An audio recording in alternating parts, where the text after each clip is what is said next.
Hey guys, welcome back to another video from John Cleese. My name is Max. I'm just going to give you a very brief look at this Hyundai Santa Fe that we've just completed for a new Kenwood DMX 7722 DABS head unit.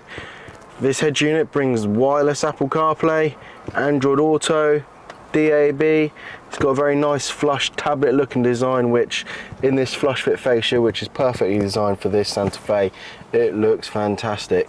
You get DAB as well on this head unit, as well as your normal FM, AM, medium wave, but really the main event on this side of things is the Apple CarPlay. Get stuff like your maps on the screen, much easier way of navigating, which is nice and up to date. This screen's really lovely to use.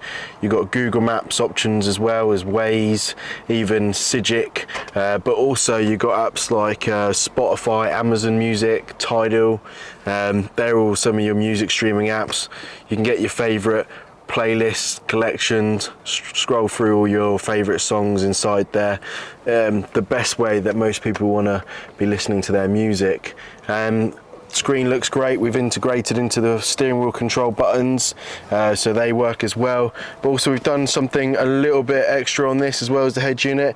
We've added a reverse camera, so if we pop it into reverse, we get a nice image behind us of the reverse of what's behind the vehicle, and I'll give you a quick show on what that camera looks like. So when you come out reverse, it goes straight back to the stereo, and then we can go around to the back of the vehicle. Camera is nice and discreet, can't really see it until you get right down there, and should just be getting a bit of a focus on that now. And yeah, that's your reverse camera there. Gives you a nice view, save money on damages, don't reverse into anything. Simply see any upcoming objects from the screen in the front of the car. Fantastic. Thanks for watching this brief video. If there's anything you're looking for your vehicle, if you want Apple CarPlay, radio upgrade, reverse camera upgrades, simply just get in contact and we can get you sorted out. Thanks for watching, take care and goodbye.